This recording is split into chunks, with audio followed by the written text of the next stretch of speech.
জয় শ্রীকৃষ্ণা। রাধে রাধে। নমস্কার বন্ধুরা।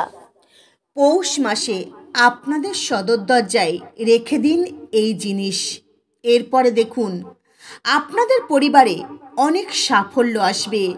নতুন বছরে আপনাদের পরিবারে কোনো বিপদ আপদ, অসুখ বিসুখ, রোগ ব্যাধি থাকবে না এবং সর্বদাই আর্থিক সমৃদ্ধি বৃদ্ধি পাবে।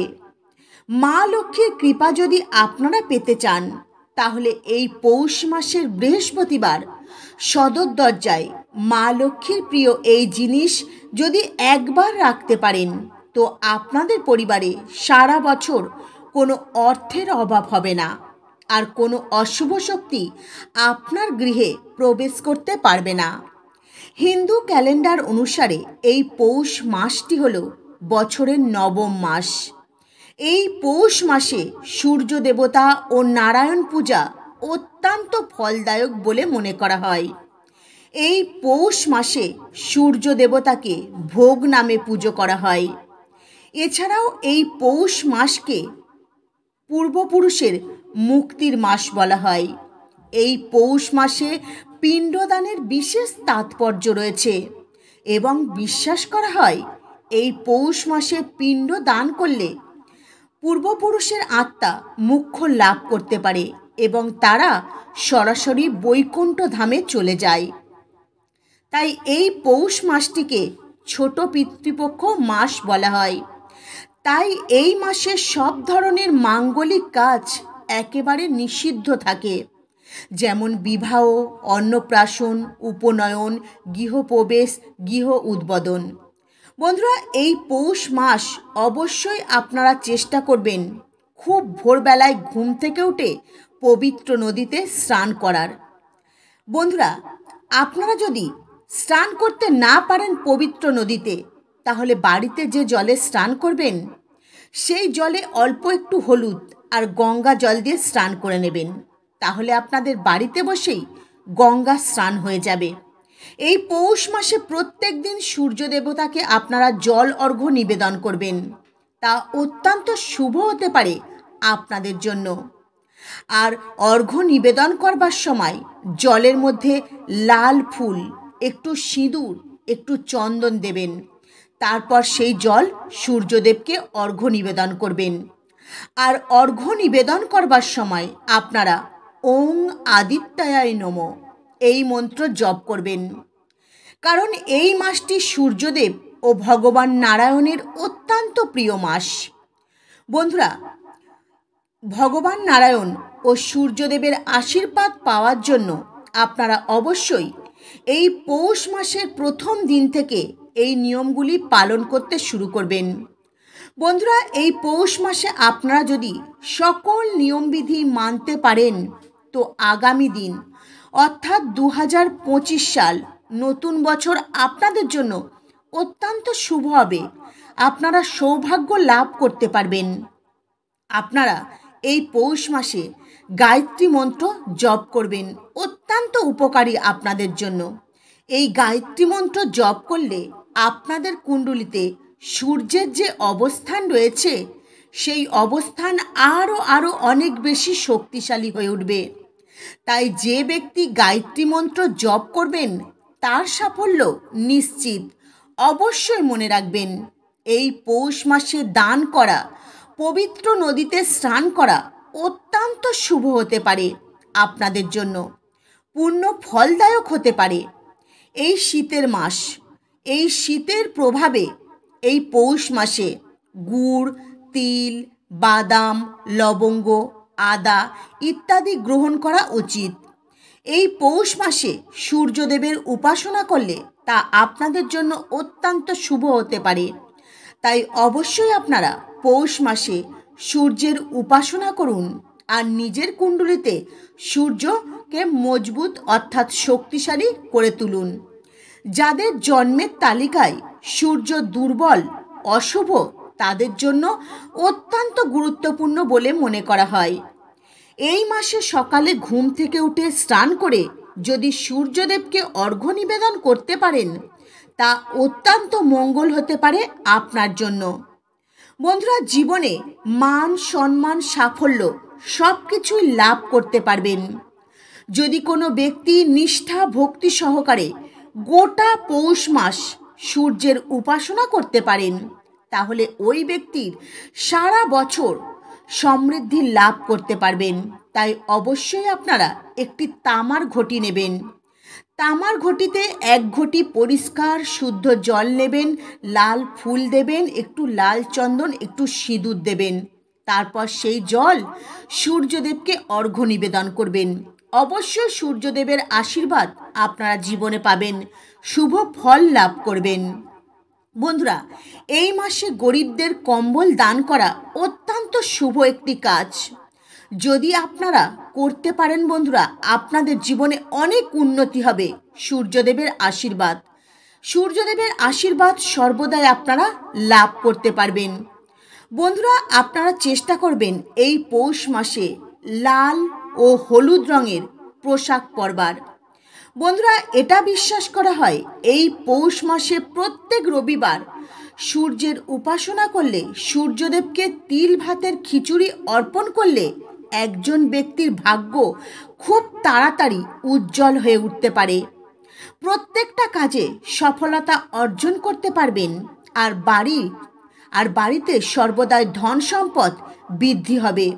আর অবশ্যই মনে রাখবেন, আপনারা যদি এই পৌষ মাসে আপনাদের সদর দরজায় এই জিনিস রাখতে পারেন, তাহলে মা লক্ষ্মী দেবী কখনো আপনার গৃহ ত্যাগ করবে না এবং সর্বদাই ওই গৃহে থাকবে পজিটিভ এনার্জি। আর ওই গৃহে সুখ শান্তি সমৃদ্ধি সর্বদাই পরিপূর্ণ হয়ে থাকবে।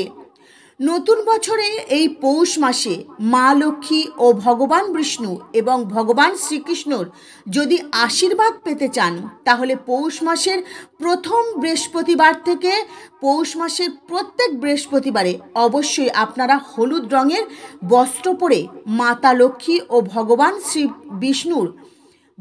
শ্রীকৃষ্ণের পূজা পাঠ করবেন। আপনাদের সদর দরজায় এই ছোট্ট জিনিস রেখে দেবেন। এর ফলে আগমন নতুন বছর আপনাদের জন্য অত্যন্ত ভালো হতে পারে। বন্ধুরা, অবশ্যই এই পৌষ মাসে আপনার বাড়ি একদম নোংরা অপরিষ্কার রাখবেন না, অগোছালো করে রাখবেন না। পৌষ মাসে প্রত্যেক দিন সকালে ঘুম থেকে উঠে আপনাদের ঘরবাড়ি পরিষ্কার পরিচ্ছন্ন করে নেবেন। সদর দরজা পরিষ্কার পরিচ্ছন্ন করে রাখবেন। প্রত্যেক দিন সকালে উঠে সদর দরজায় জল ঢেলে দেবেন। বাড়ির সদর দরজার নোংরা আবর্জনা থাকলে কখনো ওই বাড়িতে মাতা লক্ষ্মী দেবী প্রবেশ করবেন না। তাই অবশ্যই আপনারা পৌষ মাসে প্রত্যেক দিন সকালে ঘুম থেকে উঠে বাড়ির সদর দরজা খুব ভালো করে পরিষ্কার পরিচ্ছন্ন করে নেবেন। ঘর বাড়ি পরিষ্কার পরিচ্ছন্ন করে নেবেন, সদর দরজায় জল ঢেলে দেবেন। আর অবশ্যই এই পৌষ মাসে প্রত্যেক দিন সন্ধ্যাবেলায় তুলসী তলায় একটি ঘিয়ের প্রদীপ প্রজ্বলন করবেন।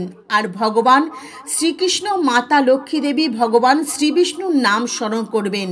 আর এই পৌষ মাসে আপনাদের সদর দরজার সামনে অবশ্যই মাতা লক্ষ্মী দেবীর পদচিহ্ন অঙ্কন করবেন। আর অবশ্যই ভগবান শ্রীকৃষ্ণর পূজা করবেন, ভগবান শ্রীবিষ্ণুর পূজা করবেন, মাতা লক্ষ্মী দেবীর পূজা করবেন। আর পূজা করবার সময় শ্রীমদ্ ভগবদ্ গীতা পাঠ করবেন। আর যদি একান্তই পাঠ করতে না পারেন, শ্রবণ করবেন। অত্যন্ত শুভ হতে পারে আপনাদের জন্য। বন্ধুরা, বাড়িতে সুখ শান্তি সমৃদ্ধি বজায় থাকার জন্য আমরা বাড়ির সদর দরজায় বিভিন্ন জিনিস ব্যবহার করে থাকি। তবে সেই সমস্ত জিনিসকে আপনাদের সঠিক উপায়ে ব্যবহার করতে হবে, না হলে এর বিপরীত প্রতিক্রিয়া আপনাদের গৃহের ওপর পড়তে পারে। বন্ধুরা, প্রথমেই আপনাদের বলবো, আপনাদের বাড়ির সদর দরজায় লাল সিঁদুর দিয়ে স্বস্তিক চিহ্ন অঙ্কন করুন। বন্ধুরা, এটা মানা হয় লাল রঙের স্বস্তিক চিহ্ন ভীষণই শক্তি হয়, ভীষণই শুভ চিহ্ন হয়। এই চিহ্নটি ঘরের শক্তি বৃদ্ধি করে, ভারসাম্য বজায় রাখে। এই স্বস্তিক চিহ্ন আপনি যদি আপনার বাড়ির সদর দরজার 2 পাশে অঙ্কন করতে পারেন, তো বাস্তুদোষ দূর হবে। বন্ধুরা, দ্বিতীয় জিনিসটি হলো ভগবান গণেশজির ছবি বা মূর্তি। অনেকেই ঘরের সদর দরজায় ভগবান গণেশজির মূর্তি বা ছবি রাখেন ঘরের সুখ শান্তি সমৃদ্ধি বজায় রাখার জন্য। বাড়ির সদর দরজার সামনে ভগবান গণেশজির মূর্তি বা ছবি অবশ্যই রাখবেন। বন্ধুরা, আপনারা কি জানেন এই মূর্তি বা ছবি সম্পূর্ণ নিয়মবিধি মেনে যদি না রাখতে পারেন তাহলে নানান রকম সমস্যা আপনাদের জীবনে কিন্তু এসে পড়বে। আপনারা নানান রকম সমস্যায় জড়িয়ে পড়তে পারেন। ভগবান গণেশজির মূর্তি বা ছবি সদর দরজার ভিতর দিকে সর্বদাই কিন্তু রাখবেন। ভগবান গণেশজির মূর্তি বা ছবি আপনারা কিন্তু সদর দরজার বাইরে কখনোই রাখবেন না। সদর দরজার বাইরে রাখলে আপনাদের জীবনে কিন্তু ঘোর অমঙ্গল দেখা দেবে। তাই আপনাদের সদর দরজার ভিতরে ভগবান গণেশজির মূর্তি বা ছবি রেখে দিন। এতে কি হবে, আপনি যে কাজই করবেন প্রত্যেকটা কাজে সফলতা আসবেই নিশ্চিত। আর যদি আপনার সদর দরজার বাইরে ভগবানজির মূর্তি বা ফটো লাগান, এতে আপনাদের অর্থ কষ্ট বাড়বে, নানান রকম আর্থিক সমস্যায় জড়িয়ে পড়বেন। তৃতীয় জিনিসটি হলো মঙ্গল কলস। বন্ধুরা, কলস মানেই সমৃদ্ধির প্রতীক, এর সাথে শুক্র ও চাঁদের প্রতীক। বন্ধুরা, এই কলস স্থাপন আপনারা দুই জায়গায় করতে পারেন। একটি হলো বাড়ির সদর দরজা আর দ্বিতীয়টি হলো ঠাকুর ঘরের দরজায়। তবে আপনি যেখানেই কলস স্থাপন করুন না কেন, এই কলসের মুখ যেন চওড়া হয় এবং কলসের মুখ যেন খোলা থাকে। কোনোভাবেই কলসের মুখ বন্ধ করে রাখবেন না। আর কলসের মধ্যে সর্বদাই জল ভর্তি করে রাখবেন আর কিছু গোলাপ ফুলের পাপড়ি ছড়িয়ে দেবেন। এই কলস যদি সর্বদাই জল ভর্তি করে রাখতে পারেন তো আপনার বাড়ির সমৃদ্ধি আসবেই আসবে। কোনো নেতিবাচক শক্তি আপনার বাড়িতে প্রবেশ করতে পারবে না। আর সর্বশেষ বলবো বন্ধুরা, আম্রপল্লব। হ্যাঁ বন্ধুরা, এই আম্রপল্লব ছাড়া কোনো শুভ কাজ কিন্তু হয় না। দেখবেন আম্রপল্লব শুভ কাজে বাড়ির সদর দরজায় বা বাড়িতে কোনো পূজা পাঠ হলেও এই আম্রপল্লব সদর দরজায় ঝোলানো হয়। তবে বন্ধুরা, যে কোনো মঙ্গলবার আপনি কিন্তু আপনার বাড়ির সদর দরজায় এই আম্রপল্লব লাগাতে পারেন। এই আম পাতার সুগন্ধ বাড়িতে সুখ সমৃদ্ধি টেনে খিঁচে নিয়ে আসবে। আর এই পাতার সুগন্ধ আপনার মনের সমস্ত দুশ্চিন্তা দূর করে দেবে।